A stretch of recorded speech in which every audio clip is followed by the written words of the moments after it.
Panorama group, जो सोचता है वो करता है। आपके अपने सपनों का आशियाना। नमस्कार, मेरा नाम ज्ञानेश्वर है और आपने देखना शुरू किया है लाइव सेटिंग। मेरे साथ रोज की तरह दिल्ली से जुड़ रहे हैं देश के जाने माने सीनियर जर्नलिस्ट अजीत द्विवेदी जी। अजीत जी, एनडीए में खटराक शुरू हो गया। चिराग पासवान फिर से 2020 वाले तेवर में दिखाई पड़ने लगे। अपने मन का फैसला सुना रहे हैं और कह रहे हैं कि एक भी कम सीट नहीं, लेकिन सीटें कितनी, इस बात का ऐलान एलजेपीआर ने नहीं किया है।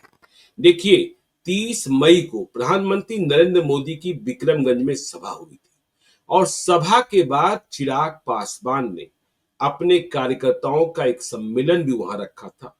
पसीने से लथपथ हो गए थे, व्यवस्था पर भी भड़क गए थे चिराग पासवान, क्योंकि जहां मीटिंग रखी गई थी वहां बुनियादी सुविधाएं भी नहीं थी। बावजूद इसके कार्यकर्ताओं का हौसला बढ़ाने के लिए चिराग पासवान ने कहा कि चैनल वाले चाहे जो कुछ कहते रहे, उन्हें रोज खबर दिखाना होता है, लेकिन हम यह स्पष्ट करना चाहते हैं कि गठबंधन में सम्मान से कमतर एक भी कम सीट पर समझौता नहीं होगा। तो चिराग पासवान का ऐसा ही तेवर 2020 में भी दिखा था। और देखिए, बीजेपी क्या करेगी, बीजेपी कितनी झुकेगी, बीजेपी कितनी सीटें देगी, यह अलग बात है। आज इशारों इशारों में सम्राट चौधरी ने भी 40 सीटों के बारे में कह ही दिया कि फैसला केंद्रीय नेतृत्व को करना है। लेकिन हम लोगों ने पहले ही अपने दर्शकों को इस बात का संकेत दिया था कि एलजेपीआर के दांव पेच से जेडीयू दूर रहना चाहती है। जेडीयू का स्टैंड साफ है। चिराग पासवान और एलजेपीआर को संभालना, समेटना, सहेजना, देना न देना जिम्मेवारी भाजपा की है, न कि जनता दल यूनाइटेड की। साफ तौर पर कह दिया गया है कि जेडीयू का गठबंधन बीजेपी से है और एलजेपीआर का गठबंधन भी बीजेपी से है। एलजेपीआर का गठबंधन जेडीयू से नहीं है, जेडीयू का गठबंधन एलजेपीआर से नहीं है। ऐसे में जिम्मा कौन उठाएगा? जिम्मा बीजेपी उठाएगा। और जनता दल यूनाइटेड यह भी चाहती है कि जो हमारी जीती हुई सीटें हैं 2020 में, विपरीत परिस्थितियों में भी जिन 43 सीटों को हमने जीता है, उसकी ओर गठबंधन में शामिल नए घटक दल को जब जनता दल यूनाइटेड कहता है तो तात्पर्य लोक जनशक्ति पार्टी रामविलास और आरएलएम से होता है। तो जीती हुई सीटों की ओर गठबंधन के नए सहयोगियों को नहीं देखना चाहिए। और दूसरी बात कि जहां हम नजदीकी मुकाबले में हारे हैं, क्यों हारे हैं सबको पता है, उधर भी कोई न देखे। और इस बात को लेकर भी चिंता जाहिर की गई है कि कुछ गठबंधन के साथ ही हमारे विधानसभा क्षेत्रों में नए नए दावेदारों को पार्टी में शामिल करा रहे हैं, टिकट के दावेदारों को। और जब चुनाव में कुछ महीने बचे हैं और इस तरीके से मिलन समारोह कराया जाएगा तो चुनाव के वक्त परेशानी पड़ेगी। तो अब बड़ा सवाल हो गया है कि एनडीए में खींचतान शुरू हो गई है। और देखिए, आज हमें फिर से चर्चा करनी होगी कि उपेंद्र कुशवाहा के समर्थक शाहाबाद में विशेष तौर पर, कुशवाहा जाति के लोग विशेष तौर पर उदास हुए हैं। और जब उदास हुए हैं तो उपेंद्र कुशवाहा का मूड भी बिगड़ा बिगड़ा सा है। वजह क्या है कि प्रधानमंत्री नरेंद्र मोदी ने विक्रमगंज की सभा में नाम नहीं लिया। बीजेपी की ओर से कहा जा रहा है तय प्रोटोकॉल के हिसाब से प्रधानमंत्री ने नाम लिया था। उन्होंने केंद्रीय मंत्री परिषद के सहयोगियों का नाम लिया, बाकी अन्य किसी साथी का, वे सांसद हो या बिहार मंत्री परिषद के वरिष्ठ मंत्री हो, उनका भी नाम नहीं लिया था। लेकिन चुनाव का वक्त है, राजनीतिक संदेशा दूर तक जाना होता है और बात कहां से बिगड़नी शुरू होती है और बात कब बन जाती है, इसके गवाह तो कई प्रकरणों में हम और आप रहे हैं। तो खटरा तो शुरू हो गया अजीत जी। और चिराग पासवान ने फिर दोहरा दिया है कि हाँ, पार्टी ने फैसला किया है कि मुझे विधानसभा चुनाव लड़ना है। पार्टी ने यह भी फैसला किया है कि मुझे सामान्य सीट से चुनाव लड़ना है। तो चिराग पासवान का यह तेवर आपको सौरभ पांडे भी याद होंगे। सौरभ पांडे 2020 में किस भूमिका में थे? सौरभ पांडे ही बात करते थे और यह बात भाजपा के कई केंद्रीय नेताओं को अच्छी नहीं लगती थी। तो 2025 में एनडीए का यह खटराग कितना शुभ है, कितना अशुभ है, क्योंकि जानकार जानते हैं कि बिहार विधानसभा का चुनाव केक वॉक नहीं है, नहीं है, नहीं है, संघर्ष है। अजीत जी। देखिए ज्ञानेश्वर जी, ये बात आपने ठीक कही, वहीं से शुरू करते हैं। पिछली बार जो बात बिगड़ी थी 2020 में, जो बात बिगड़ी थी, हालांकि उसके पीछे और भी कई कहानियां हैं, वो सब लोगों को पता है। भारतीय जनता पार्टी का भी एक एजेंडा उस समय दिख रहा था। ऐसा लग रहा था 2019 के लोकसभा चुनाव में सारी सीटें जीत लेने से, मतलब 40 में 39 सीटें जीतने के बाद एनडीए में, उसमें भी बीजेपी को लग रहा था कि अब तो पूरा बिहार हमारा है, कोई चैलेंज नहीं है, क्यों नहीं विधानसभा में कुछ इस तरह का खेल करे कि बीजेपी अपनी सरकार बना ले, अपना मुख्यमंत्री बना ले। तो बीजेपी को भी एक खेल एक पर्दे के पीछे से करना था। इसके बावजूद आपने जो सौरभ पांडे का नाम लिया, वो बात कर रहे थे या वो एजेंडा सेट करते दिख रहे थे, इससे सब तरफ नाराजगी थी। अब उस भूमिका में हमको लग रहा है कि जो अंदर की बात हम नहीं जानते हैं, लेकिन जो जिस तरह से सोशल मीडिया में एक्टिव हैं और तमाम बातें जिस तरह से कर रहे हैं, उससे लग रहा है कि अरुण भारती उस भूमिका में है। नहीं, वो तो कह दिया, उन्होंने कल कह भी दिया ना कि मैंने बिहार प्रभारी के तौर पर गांव गांव जाकर यह अनुभव किया है कि चिराग पासवान की स्वीकार्यता है और उन्हें किसी दायरे में बांधना, किसी जाति में बांधना उचित नहीं है। वह व्यापक रूप से स्वीकार्य है, इसलिए उन्हें सामान्य सीट से ही चुनाव लड़ना है। हाँ, ये बात कही। और वो तमाम दूसरी चीजें भी, जो एजेंडा सेट करने की बात है बिहार के चुनाव में, लोक जनशक्ति पार्टी आर का क्या स्टैंड है, क्या उसका दाव पेच है, क्या रणनीति, ये सब अरुण भारती कर रहे हैं। तो कहीं ऐसा ना हो कि ये चिराग पासवान एक चेहरा बन के, एक फेस बन के घूमे बिहार में कि वो जन जन के नेता हैं, सर्वमान्य नेता हैं, और उनके तरफ से बातचीत का जिम्मा अरुण भारती को दिया जाए, तो उससे भी बात बिगड़ती है ज्ञानेश्वर जी। जब तमाम बड़े नेताओं की बात होती है और इतनी छोटी पार्टी में आप डेलीगेट नहीं कर सकते हैं पावर। चिराग पासवान को खुद से अपने हाथ में ये कमान रखनी चाहिए। तो ये एक इम्पोर्टेंट बात है जिसकी तरफ आपने ध्यान दिलाया। आप नीतीश कुमार आज बात नहीं कर सकते हैं, लेकिन उनकी तरफ से ललन सिंह और संजय झा हैं जो बात करेंगे। उसी तरह से बीजेपी की कोर कमेटी है प्रदेश की, वो बात करेगी। तो अब रामविलास, मान लीजिए कि उपेंद्र कुशवाहा है, तो वो अपनी तरफ से खुद ही बात करेंगे। जीतन राम मांझी अपनी तरफ से खुद ही बात करेंगे। अलायंस के पार्टनर जो बड़ी पार्टियां जिनकी नहीं है, जिनके पास नंबर 2 नंबर 3 बहुत बड़ा नेता नहीं है, वो खुद ही बात करते हैं नेता लोग। तो चिराग पासवान को खुद ही बात करनी चाहिए, क्योंकि अपना हित वो ज्यादा बेहतर ढंग से समझते हैं, अपनी पार्टी का हित भी वो ज्यादा बेहतर ढंग से समझते हैं। एक तो ये बात है। दूसरी बात जो उन्होंने कहा कि सम्मान से कम एक भी सीट नहीं मंजूर होगी, तो सम्मान कितने पर है आपका? बिल्कुल भाई, सम्मान का तो कोई लिमिट होगा ना, कि हम इतनी सीटें हैं तो सम्मानजनक हैं, इतने से कम है तो हमारे सम्मान के अनुरूप नहीं है। तो वो लिमिट क्या है? वो लिमिट क्या है? आप कार्यकर्ताओं को कह रहे कि सम्मान से एक भी कम सीट नहीं मिली, तो कार्यकर्ता तो कंफ्यूज होकर घर जा रहा है ना। 2014 के हिसाब से 7 into 6 42 हो गया। हाँ, 2019 के हिसाब से 6 into 6 36 हो गया, और 2024 के हिसाब से 6 into 5 30 हो गया। 30 हुआ। तो ये 30 है आपकी सीमा, 36 है, 42 है। हम लोगों ने उस दिन भी चर्चा की थी कि 30 बिल्कुल मिनिमम और 42 अधिकतम, इसके बीच में वो कहीं मानेंगे। लेकिन इससे अगर नीचे होती है सीटें, कम होती है, मान लीजिए 25 सीट होती है, तो क्या नहीं तालमेल करेंगे? आपने अपने सम्मान की तो कोई सीमा रखी होगी ना भाई। रामविलास पासवान जी ने सम्मान की सीमा रखी थी, तो 7 सीट पर तालमेल हुआ। फिर जब उसके अगले चुनाव में 6 सीट पर उतने पर भी सम्मान आपका बना रहा, 6 पर भी। फिर आप आए तो आप 5 पर भी आपका सम्मान बना रहा। तो अब अगली बार हो सकता है कि 4 पर आपका सम्मान आ जाए। तो सम्मान की सीमा तो घट बढ़ रही है ना। सम्मान की तो आपने कोई एक सीमा नहीं बना रखी है ना, कि इतने ही पर सम्मान है, तो आपने नहीं बना रखी है। देखिए, और ये पार्टी सिर्फ चिराग पासवान की बात हम नहीं कर रहे हैं ज्ञानेश्वर जी। नीतीश कुमार के भी सम्मान की सीमा एक समय 143 थी जी, तो वो सम्मान की सीमा 100 पर आ गई। जब आरजेडी के साथ लड़े तो 100 पर आ गई, फिर बीजेपी के साथ लड़े तो 115 पर आ गई। हो सकता है कि इस बार 100 पर आ जाए। तो सम्मान की तो सीमा है। चिंता की वजह यह भी है कि देखिए, एक पॉलिटिकल कॉरिडोर्स में चर्चा चल रही है बिटवीन जेडीयू और बीजेपी कि भाई, हम दोनों भाई जो हैं, छोटे भाई, बड़े भाई, मंझोले भाई, जो भी कह लीजिए, जिस हैसियत में होंगे, 210 पर हम लड़ेंगे। और बाकी 33 में इन तीनों के बीच सीटों का बंटवारा होगा। तो जैसे ही 33 बचती है सिर्फ सीटें, तो सभी की हवाइयां उड़ने लगती हैं कि 33 सीटों में क्या बंटवारा होना है। हाँ, तो अब मान लीजिए कि यही फॉर्मूला बना ले जेडीयू बीजेपी, जी। तो आप क्या करेंगे? आपका सम्मान इतना आहत हो जाएगा कि आप 20 सीट पर नहीं समझौता करेंगे। हम्म। तो समझौते की जो, और हम लोग पहले भी जिस दिन इनके बहुत डिटेल हम लोगों ने बात की थी, जब जिस दिन 30 से 42 के बीच का एक क्राइटेरिया हम लोगों ने बनाया था इनका, ये मांग कर रहे हैं 30 मिनिमम और 42 अधिकतम, उस दिन भी हमने कहा था कि जो सरकार में है, केंद्र में और प्रदेश में, उसके पास बहुत चीजें ऑफर करने को होती है, और उसमें वो चीज आपको ऑफर करके यहां से सीटें कम करके उसके बदले में कुछ और ऑफर कर दिया जाता है।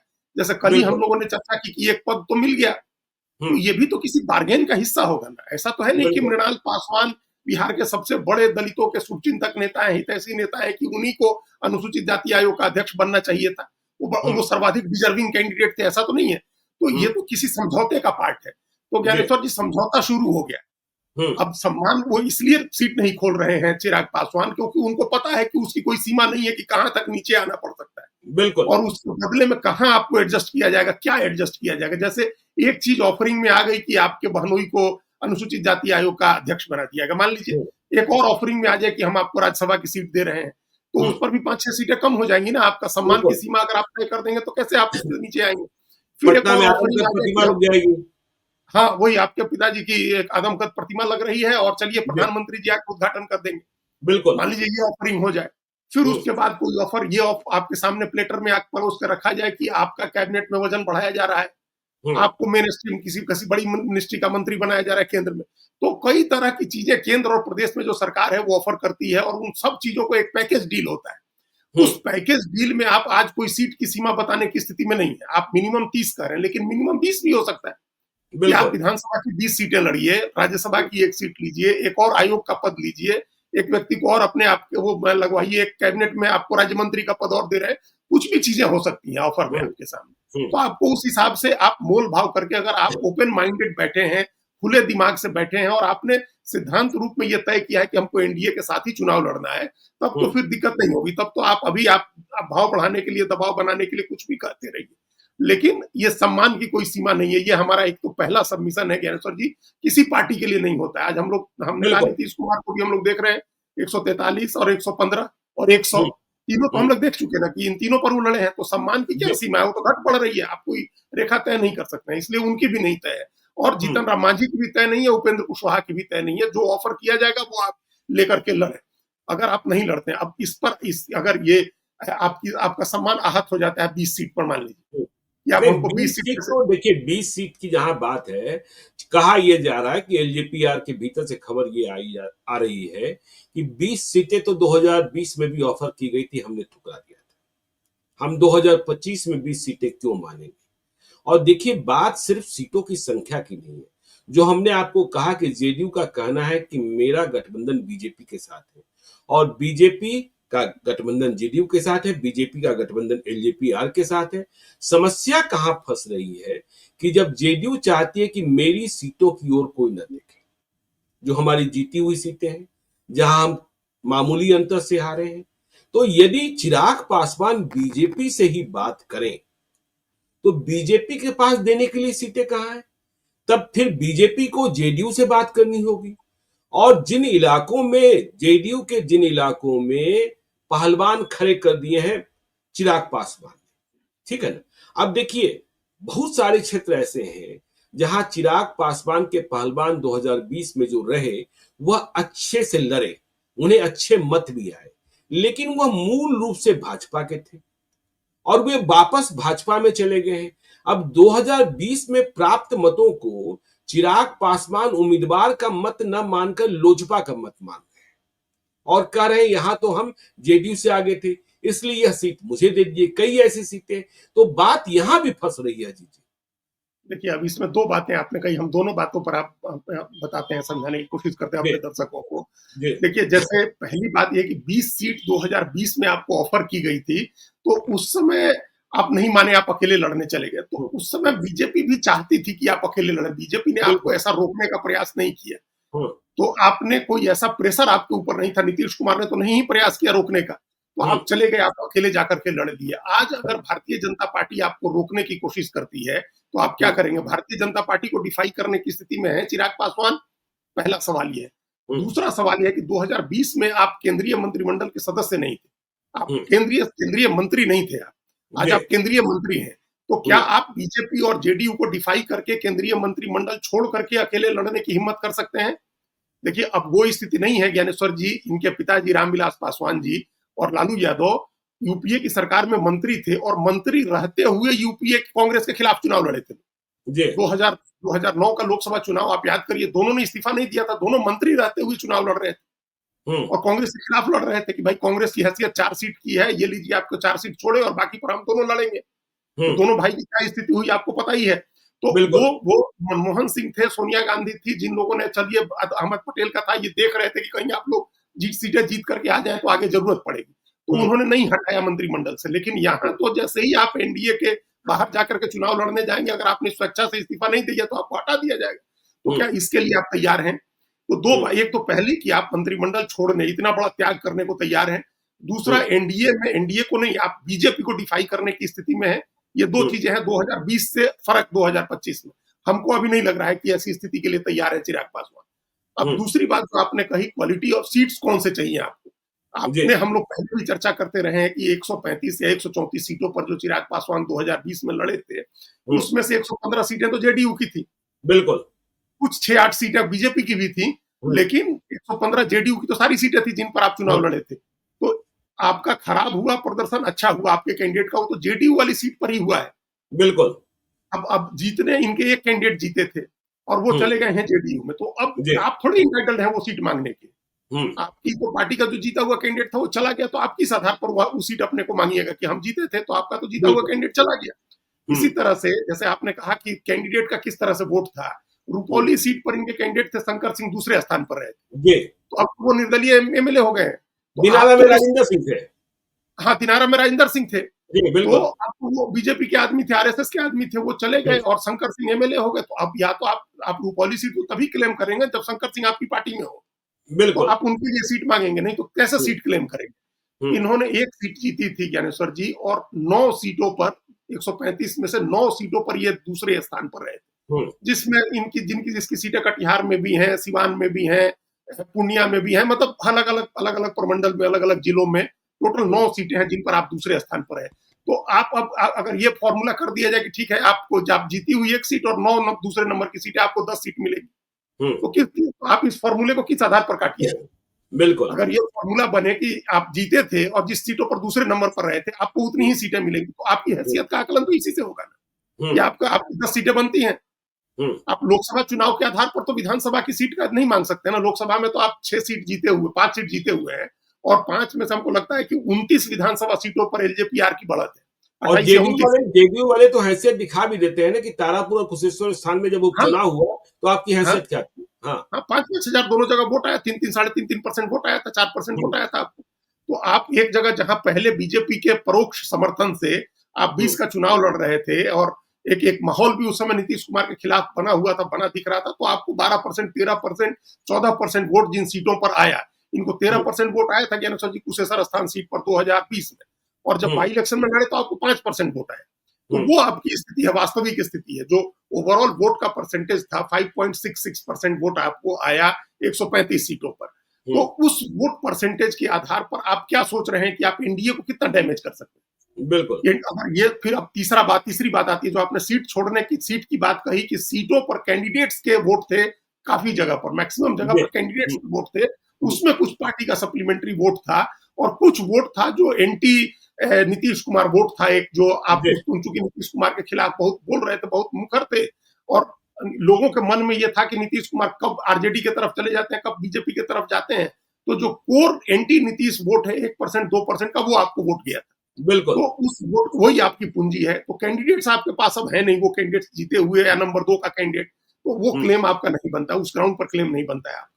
अब तीसरी बात यह है कि आपका परसेंटेज ऑफ वोट जो है 5.66%, क्या उसको लेकर के आप अलग होने की कोशिश करेंगे? और अलग होते हैं तो उसमें कैंडिडेट्स का वोट निकाल दें, परोक्ष बीजेपी और आरएसएस के समर्थन का वोट निकाल दें, तो आपके पास क्या बचता है? क्या हैसियत आपकी चुनाव में रह जाएगी? इस बात को हमसे आपसे बेहतर चिराग पासवान समझ रहे हैं बिल्कुल। इसीलिए हम लोगों ने पहले कहा कि अगर आप अलग होने की, अभी तक हम लोग ये बातें कर रहे हैं कि इस गठबंधन में रह के आपके पास क्या विकल्प है, किस तरह से हम्म, बात कर सकते हैं, आप छोड़ भी सकते हैं क्या, आप हम्म। छोड़ के फिर क्या करेंगे, और छोड़ने के बाद आपकी क्या भूमिका बिल, होगी। बिल्कुल छोड़ने के बाद क्या करेंगे, लेकिन जब देखिए आग लगी हुई होती है ना, तो उसमें प्रशांत किशोर खींच रखते हैं। जब कल चिराग पासवान ने तेवर दिखाए, तो चिराग पासवान की तारीफ कर दी प्रशांत किशोर ने, बिहार बदलाव यात्रा पर निकले हुए हैं, और कह दिया कि चिराग पासवान को जरूर बिहार लाना चाहिए। वह जात पात की राजनीति करने वाले नेता नहीं है, ऐसे नेताओं की जरूरत है बिहार को। और जैसे ही प्रशांत किशोर ने कहा, सोशल मीडिया पर यह वायरल होने लगा। क्या प्रशांत किशोर और चिराग पासवान का दिल मिला हुआ है? फिर क्या कोई नया खेल होने जा रहा है? क्योंकि उधर कांग्रेस से तनातनी तो आरजेडी की चल ही रही है, तो यह प्रशांत किशोर भी मौका नहीं छोड़ते हैं। देखिए, ये मौका जो है प्रशांत किशोर का दाव, प्रशांत किशोर के जो राजनीति करते हैं उसको समझने के लिए बड़ा स्ट्रेट फॉरवर्ड पॉलिटिक्स नहीं होती है, हम्म, वो कहीं पे निगाहें कहीं पे निशाना वाली पॉलिटिक्स है ये। वो हम्म, चिराग पासवान को जो उन्होंने जो बार बार उनके गुब्बारे में हवा भरते हैं, वो हम्म, इसलिए नहीं भरते हैं कि चिराग पासवान बहुत कोई बड़े दूध के धुले बिना जातिवादी राजनीति नहीं करने वाले इस तरह के नेता है, वो भी उसी जी, तरह के नेता है जिस तरह से बिहार हम्म, के दूसरे नेता हम्म, है। इनको पता है प्रशांत किशोर को कि अगर चिराग पासवान अलग होंगे तो हम्म, ओवरऑल पासवान वोट को वो डैमेज करेंगे, जो बीजेपी एनडीए का कोर वोट है। जी, तो एनडीए का अगर वोट दो तीन उनको एक खून का चस्का भी लग गया कि चिराग पासवान ने कैंडिडेट नहीं दिया था और नहीं गए थे, तो दीपा मांझी वाली सीट पर इमामगंज में बिल्कुल। प्रशांत किशोर के कैंडिडेट को 27,000 वोट आ गया था, पासवान वोट उनकी तरफ 37,000 ट्रांसफर हो गया, 37,000 ना, 37,000 37,000। वोट आ गया था, वही जी, 37,000 वोट आ गया था, ट्रांसफर हो गया था वोट उनका हम्म, पासवान का। तो हम्म, ये उनको है कि अगर अलग होता, एक एक प्लेयर अगर एक एक घटक दल अलग होता, भले उसकी छोटी हैसियत हो, तो हम्म, एनडीए को डैमेज हो करेगा, वो एनडीए का जी, कुछ ना कुछ वोट वो खराब करेगा, और हम्म, उसके बेनिफिशियरी प्रशांत किशोर भी हो सकते हैं। ये चिराग पासवान के भले के लिए नहीं कर रहे हैं, उनको भी पता, उनको तो बेहतर पता होगा, उनके पास और बारीक डाटा होता है, और वो माइन्यूटली उन्होंने ऑब्जर्व किया होगा। ये जी, अलग होने से चिराग पासवान को कोई फायदा नहीं होना है, हम्म, अलग होने से एनडीए को कुछ नुकसान होना है, हम्म, कुछ नुकसान, ज्यादा नहीं, बहुत बड़ा नुकसान नहीं होगा, लेकिन कुछ नुकसान होना है। तो हम्म, आज खरोच भी लगती है एनडीए के, जो एकदम वेल बिल्ट एक बढ़िया एक सीमेंटेड ऑर्गेनाइजर दिख रहा है, उनका ऑर्गेनाइज्ड अपना अलायंस दिख रहा है, अगर उसको जरा सा भी डेंट लगता है तो इसकी तो ठीक है, जरा सा भी डेंट लगता है तो डेंट लगाओ। तो बिल्कुल, प्रशांत किशोर का जो दाव है वो हम्म, इनके बारे में हवा भरना है कि ये अलग हो जाए, तो हम्म, अलग होंगे तो कुछ ना कुछ नुकसान करेंगे, हम्म, नीतीश कुमार का करेंगे, बीजेपी का नुकसान करेंगे, तो उसका कुछ फायदा प्रशांत किशोर को भी मिल सकता है, पासवान का वोट टूटेगा तो एक मेजर चंक चला जाएगा जेडीयू बीजेपी की तरफ से, तो हम्म, उसकी कोशिश है प्रशांत किशोर की। प्रशांत किशोर की राजनीति कोई चिराग पासवान के बहुत सद्भाव वाली इसलिए नहीं है ज्ञानेश्वर जी, हम्म, क्योंकि एक बात तो तय है जो हम अभी तक समझे हैं कि चिराग पासवान के साथ वो तालमेल नहीं करने जा रहे हैं प्रशांत किशोर, बिल्कुल, किसी के हम्म, साथ तालमेल नहीं करेंगे, जब चूंकि हम्म, उनको जैसे ही तालमेल करेंगे वैसे ही हम्म, आपका एक बड़ा स्टैंड डाइल्यूट हो जाएगा, जो आप कह रहे हैं कि आप बिहार बदलने आए हैं और उसके लिए 243 सीटों पर आप लड़ के अपनी सरकार बनाना चाहते हैं। जी, देखिए, जो जो पहले से एडल्टरेटेड लीडर है, जिनके बारे में पता है कि ये पार्टी जो है आरजेडी के साथ भी जाती है, बीजेपी के साथ भी रहती है, अकेले भी लड़ती है, जेडीयू का विरोध करती है, ऐसी पार्टी को आप साथ में क्यों लेंगे, बिल्कुल, जिसके बारे में आपने खुद ही कहा, जिस पार्टी के बारे में कैसे कैसे कमेंट प्रशांत किशोर ने कहे हैं, डायरेक्टली चिराग पासवान पर लगाए हैं टिकट बेचने के आरोप उन्होंने, तो हम्म, उस पार्टी के साथ कैसे तालमेल करेंगे, हम्म, नहीं कर सकते ना प्रशांत किशोर बिल्कुल, तालमेल। बिल्कुल, तो जब आप तालमेल नहीं करेंगे तो आप चिराग पासवान को अलग करके और अकेले लड़ने के लिए उनको छोड़ दे रहे हैं मैदान में, चढ़ लेकिन जा बेटा बात, तुम हाँ में ठीक है, करेंगे। चलिए, चलिए प्रशांत किशोर की बात हो गई, लेकिन चिराग पासवान की गाड़ी फिर से वही अटक जाती है कि बीजेपी को देने के लिए बीजेपी अपने खाते से कहां से सीट निकाल कर दे दे चिराग पासवान, उनके पास सीटें बची हुई कितनी है जो वे हारे थे, 110 पर लड़ा था, 36 हारे थे, 74 जीता था उन्होंने, तो 36 में अब कहां से सीटें वो निकाल के दे दे। देखिए राजू तिवारी के लिए गोविंदगंज सीट छोड़ दे बीजेपी, यही बहुत बड़ी बात बहुत होगी, बड़ी यही बात बहुत बड़ी बात, बहुत बड़ी कुर्बानी हो जाएगी। तो फिर जेडीयू से सीटें लेनी है चिराग पासवान को देने के लिए, जेडीयू चिराग पासवान से बात करने को तैयार नहीं हो रही है कि गठबंधन मेरे साथ नहीं भाजपा के साथ है, तो फिर यहां तटस्था कौन बनेगा, जो बीच का राष्ट्र सेतु, जो क्या संजय झा को बनना पड़ेगा कि भाई कुछ हम भी छोड़े कुछ वो भी छोड़े, क्योंकि बाकी भाई ललन सिंह तो अपने तेवर के लिए जाने जाते हैं, जिस तन कर बात कीजिएगा तो फिर वो आपको बुझाना भी जानते हैं, है? तो उनसे बात नहीं होगी, मतलब चिराग जी, पासवान की पार्टी की ऐसी बातचीत वो बीजेपी से ही बात करेंगे। देखिए जेडीयू बीजेपी की से बातचीत बात। तो बीजेपी से ही होगी, हम्म। और बीजेपी की जो, जैसे अब राजू तिवारी की बात कही आपने, तो हो सकता है कि नहीं छोड़े बीजेपी वो सीट। जी। हम्म। बीजेपी ने अपने बड़े एक साधारण से कार्यकर्ता को चुनाव लड़ाया है, वहां से सुनील तिवारी बहुत ही साधारण कार्यकर्ता है, बहुत ही साधारण, हम्म। मतलब एकदम हम्म। सामान्य कार्यकर्ता पार्टी के, और उनको बिल्कुल। टिकट दिया गया और वो चुनाव जीते, और हम्म। वो अच्छा काम करते हैं, प्रदेश जिला के अध्यक्ष भी जिले के रहे हैं, तो हो सकता हम्म। है कि नहीं छोड़े सीट। हो सकता है राजू तिवारी को कहा जाए कि आप पश्चिमी चंपारण में कोई सीट देखिए, हम्म। तो ये इसमें कोई मतलब बड़ी बात नहीं होगी कि बीजेपी नहीं छोड़े। देखिए आप राधा मोहन सिंह को भी जानते हैं, वो अपने प्रदेश, अपने जिले में, अपने जिले को ही अपना फिफ्टम, अपना प्रदेश, अपना देश सब मानते हैं। तो बिल्कुल उनको बिल्कुल। और ये उनको बड़े उनके खास आदमी है ये सुनील तिवारी, तो वो अपनी सीटें बचाने की कोशिश करेंगे। वो हम्म। नहीं छोड़ने, उनका होगा कि नहीं छूटे सीट, तो फिर आप पश्चिमी हम्म। चंपारण जाकर के लीजिए, वहां कौन सी सीट है, जेडीयू की सीट है या बीजेपी की सीट है, उनको तलाशने को कहा जा सकता है। इसमें हम्म। मतलब ऐसा कहा जाए तो कोई हैरानी नहीं होगी। बिल्कुल। तो बीजेपी ऐसी सीटें आइडेंटिफाई करेगी, अपनी जीती हुई सीटें बीजेपी वो नहीं छोड़ने जा रही है। जो जीती हुई जी। सीटें, हारी हुई 36 सीटों में से कुछ हम्म। सीटें ऐसी हो सकती हैं, 2 4 5 सीटें जो जेडीयू इंटरेस्टेड हो उन सीटों में, तो वो सीट हम्म। जेडीयू ले ले, बदले में जेडीयू कुछ सीट छोड़ दे, बीजेपी अपनी कुछ सीटें छोड़ दे, और इनके लिए 20 सीटें, 20 22 सीट, 20 से 25 सीटें कुछ पूरी करने की कोशिश की जाए। जी। उसमें इनको भी कंप्रोमाइज करना होगा। मतलब ये इन्होंने मान लीजिए तय किया हुआ है कि ए ग्रेड की हमारी ये 25 सीटें हैं, तो हो हम्म। सकता है कि आपके ए ग्रेड में से आपको 15 ही सीटें मिले। आपको ए हम्म। ग्रेड की सीट जो आपने तय किया वो सब आपको मिल जाए ये जरूरी नहीं, क्योंकि हम्म। उसमें से मैक्सिमम सीटें जेडीयू की लड़ी हुई सीट है। तो हम्म। जेडीयू के लिए छोड़ने, फिर जेडीयू अगर छोड़ती है एलजेपी के लिए, तो फिर बीजेपी के साथ उसकी बार्गेनिंग पावर बढ़ जाएगी। बीजेपी को 2 1 सीटें ज्यादा देनी पड़ सकती हैं जेडीयू को, क्योंकि बिल्कुल। जेडीयू सीट बंटवारे में जेडीयू की तरफ से बहुत हार्ड बार्गेनिंग होगी, और वो हम्म। हार्ड बार्गेनिंग संजय झा और ललन सिंह दोनों करेंगे। हम्म। चिराग पासवान को छोड़ दिया जाएगा कि आप बीजेपी से बात करिए, तो जैसा हमने पहले कहा कि बीजेपी के साथ जब बीजेपी के नेता बिठा के बात करेंगे चिराग पासवान को, तो बहुत अड़ने की स्थिति में नहीं होंगे वो। आप हम्म। उनसे रिक्वेस्ट कर सकते हैं, आप उनको धमकी नहीं दे सकते हैं कि हम छोड़ देंगे, तो फिर वो अगर कोई कह दे कि छोड़ दीजिए, तो आपके सामने कोई ऑप्शन नहीं रहेगा। बिल्कुल। तो चिराग पासवान भी इस बात को समझ रहे हैं, और हम पहले भी एक बार कहे थे, कई बार कहे हैं कि हम्म। 3 4 चुनाव का जो अनुभव है ज्ञानेश्वर जी, उसके हम्म। आधार पर अब चिराग पासवान को बहुत ही सावधानी से मिलजुल करके, लचीला होकर के, फ्लेक्सिबल अपना रुख रख के अलायंस करना होगा। नहीं हम्म। तो आप अकेले लड़ते हैं तो आपको 1 सीट आई, आप बीजेपी के साथ लड़े तो 2 सीट आई, आप हम्म। उसके पहले आरजेडी के साथ लड़े तो 4 सीट आई। तो मतलब लड़ाई का आपका आधार है नहीं वोट का। इस बिल्कुल। बात को एक्सेप्ट करिए कि आपके साथ आपकी पूंजी क्या है, आपकी हम्म। पूंजी बीजेपी के साथ अलायंस है, एनडीए के बिल्कुल। साथ अलायंस है, मतलब बीजेपी के हम्म। साथ भी नहीं, एनडीए का अलायंस है। खाली बीजेपी के साथ अलायंस में भी आपको बहुत फायदा नहीं होना है विधानसभा चुनाव। हम्म। एनडीए का अलायंस आपकी बड़ी पूंजी है, उसमें आप अपना वोट जोड़ सकते हैं। जो आपके नौजवानों का एक समर्थन आपके प्रति है, जो जो आपके बिहारी फर्स्ट कैंपेन से प्रभावित है, या आपके आपको आपको पसंद करता है, आपके बिल्कुल। यूथ को, हम्म। उस वोट के साथ आप पासवान वोट जोड़ेंगे, तो वो एनडीए के साथ जुड़ करके आपका विनिंग फॉर्मूला बन जाता है। जी। लेकिन उसके अलावा तो आप आपको ये अपने दम पर चुनाव जीतने की स्थिति में तो है नहीं। और बिल्कुल। आरजेडी की तरफ जाकर के भी आपके पास कोई संभावना नहीं खुली है, वहां भी तो वहां आप जा नहीं सकते हैं, क्योंकि आपका अनुभव है, हमारा हमारा भी एक राजनीतिक हमारा विश्लेषण यही है कि आपको उनका वोट आपको नहीं ट्रांसफर होता है, और जी। आपका उनको नहीं होता है। वोट ट्रांसफर होने की स्थिति एनडीए में ही है, कि वो हम्म। एनडीए का वोट आपको ट्रांसफर हो जाएगा, हम्म। और आपका वोट एनडीए को ट्रांसफर हो जाएगा। तो एनडीए में रहना मजबूरी है, और उस मजबूरी में आपको बीजेपी से बात करनी है, जेडीयू बात करने को तैयार नहीं है। और आप केंद्रीय मंत्रिमंडल में जब बैठे हुए हैं, मंत्री हैं, तो आप प्रधानमंत्री या केंद्रीय गृह मंत्री अमित शाह की बात को डिफाई नहीं कर सकते हैं।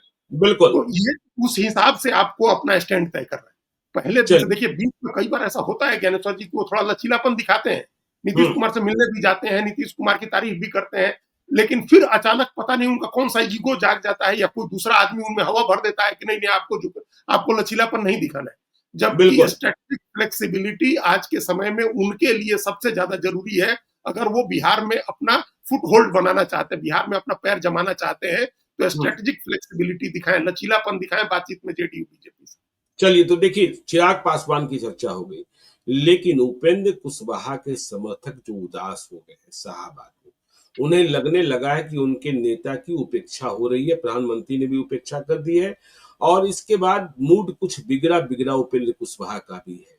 उपेंद्र कुशवाहा को भी समझना होगा, उपेंद्र कुशवाहा को भी समझाना होगा कि भूल नहीं थी, वो प्रोटोकॉल था। हाँ? और आपका सम्मान बना हुआ है, नहीं तो फिर आप समझते ही हैं कि लालू यादव ने किस तरीके से कुशवाहा वोट बैंक में सिंधवारी की कोशिश की थी 2024 के लोकसभा चुनाव में। और इन इलाकों में शाहाबाद में तो सफलता मिल ही गई थी, शाहाबाद, भोजपुर, औरंगाबाद में। तो उपेंद्र कुशवाहा को बचाए रखना भी बीजेपी की बड़ी जिम्मेवारी होगी। बिल्कुल ज्ञानेश्वर जी, बहुत बड़ी जिम्मेदारी है। देखिए, शाहाबाद इलाके में चुनाव हारने के बाद जब उपेंद्र कुशवाहा घूमे उस इलाके में, कई क्षेत्रों में गए, तो उनको अभूतपूर्व समर्थन मिला। वो समर्थन इसलिए था क्योंकि समाज के लोगों की एक सहानुभूति उनके साथ हुई कि लोगों ने एक्सेप्ट किया कि गलती कर दी है हम लोगों ने। बिल्कुल। देखिए, ये गलती लोगों ने मानी और उनके वो अच्छे नेता हैं और सर अपने अपने क्षेत्र के लिए और प्रदेश के लिए काम करने की सोच रखने वाले नेता हैं। दूसरा, साफ सुथरी छवि है उनकी। और तीसरी ये बात है, कभी सत्ता के पीछे भागने वाले नेता नहीं है। सत्ता के पीछे भागने वाले नेता होते तो वो केंद्रीय मंत्री थे, 2019 में नहीं अलग हुए होते तो फिर जीतते, फिर केंद्रीय मंत्री होते। या नीतीश कुमार के साथ ही बने रहते तो जो चाहते सो मिलता। तो वो सत्ता के पीछे भागने वाले नेता नहीं है। इसलिए बीजेपी को ये बात समझनी चाहिए है कि उनकी उनकी इलास्टिसिटी में बहुत ज्यादा वो नहीं है, जोर नहीं। आप ज्यादा देर खींचिएगा तो टूटने में बहुत टाइम नहीं लगेगा उनको। उन्होंने इस तेवर के आदमी है कि 3.5 साल की राज्यसभा छोड़ दी थी उन्होंने, जबकि 6 महीने की और 4 महीने की राज्यसभा कोई नहीं छोड़ता है। तो वो उनके तीस तेवर को समझना चाहिए और उनकी उपयोगिता को समझना चाहिए है बीजेपी को। ये आपने ठीक कहा कि उपेंद्र जी को भी ये बात समझनी चाहिए है कि प्रधानमंत्री ने अगर एक प्रोटोकॉल तय हुआ कि केंद्रीय मंत्रियों का ही नाम लेना है, तो प्रधानमंत्री के पास एक लिमिटेशन होता है समय का, बहुत देर तक वो नाम लेते नहीं रह सकते। मान लीजिए अगर सांसदों का नाम लेंगे तो फिर विधायक लोग भी नाराज सोचने लगे कि विधायकों का भी नाम क्यों नहीं लिया गया। तो एक अगर ये प्रोटोकॉल तय हुआ था तो उस बात को भूल जाए उनके वर्कर भी, कार्यकर्ता भी, और वो भी इस बात को भूले कि भाई चलिए ये प्रोटोकॉल तय था, या भूल भी हुई तो भूल चूक लेनी देनी में उसको निकाले। उनके लिए भी ये जरूरी है कि अभी वो एनडीए के साथ, उनका भी दाव एनडीए के साथ ही चलता है, उनका भी वो कार्ड जो है एनडीए के साथ ही चलता है।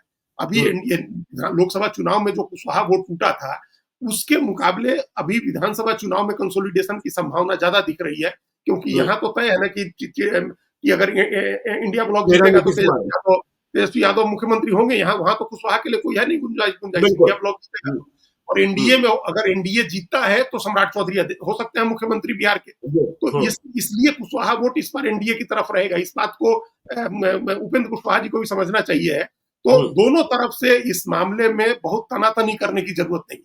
बातचीत अगर ये बात है खाली तो अलग बात है ज्ञानेश्वर जी, लेकिन अगर दूसरी बात है कि अगर 2-4 सीटों का ऑफर दिया जा रहा है, 5 सीट का ऑफर दिया जा रहा है, तो वो ऑफेंड होने वाली बात है उपेंद्र कुशवाहा के लिए। उपेंद्र कुशवाहा इतने छोटे नेता नहीं है कि वो अब कि इस तरह से उनको ट्रीट किया जाए या इतने कम सीटों का उनको ऑफर किया जाए। एक तो राज्यसभा में पहले ही उनके साथ एक धोखा कर दिया गया, जब 4 साल की राज्यसभा उनके लिए तय हुई थी, एकदम तय था कि वो 4 साल का होगा, लेकिन फिर भी उनको कम कर दिया गया, 2.5 साल राज्यसभा मिली उनको। तो वहां भी एक खेल किसी ने किया कि लोकसभा चुनाव लड़े तो उनको हरवाने के लिए भी एक अलग खेल किया गया। तो अब विधानसभा चुनाव में भी उनको हाशिए पर करने का खेल नहीं करना चाहिए। वो असेट है, वो पूंजी है, लाइबिलिटी नहीं है। उपेंद्र कुशवाहा हर तरह से असेट है, वो उस हिसाब से उनको ट्रीट करना चाहिए। उनके होने से जो कुशवाहा का वोट है आपके साथ अगर कंसोलिडेटेड है आपके साथ, तो और ज्यादा कंसोलिडेट होगा। और वो आदमी है जो सम्राट चौधरी के साथ मिल करके आरजेडी कोई दाव चलती है तो उस दाव को फेल कर सकते हैं वो और सम्राट चौधरी। अगर उपेंद्र कुशवाहा सम्राट चौधरी मिल के काम करें तो आरजेडी के चले हुए दाव को फेल करें। समझना चाहिए बीजेपी को। चलिए, तो देखिए आज हमने आपको चिराग पासवान और उपेंद्र कुशवाहा की सियासत को समझाया है कि क्या कुछ चल रहा है। तो आगे भी हम अपने कार्यक्रम के साथ आपके सामने हाजिर होते रहेंगे। 2-3 दिनों का विश्राम मिल सकता है क्योंकि मुझे कहीं बाहर जाना है। कोशिश होगी, हम लोग कोशिश करते हैं कि बाहर रहने पर भी जुड़ जाएं, लेकिन वहां की व्यवस्थाएं देखनी होगी। तो आप देखते रहिए लाइव सीरीज को। यदि अब तक आपने हमारे यूट्यूब चैनल लाइव सीरीज को सब्सक्राइब नहीं किया है तो जरूर कर लीजिएगा। और यदि इस वीडियो को आप फेसबुक पेज के माध्यम से देखें तो पेज को लाइक कीजिएगा, हैंडल एक्स पर भी हमें फॉलो कीजिए। धन्यवाद।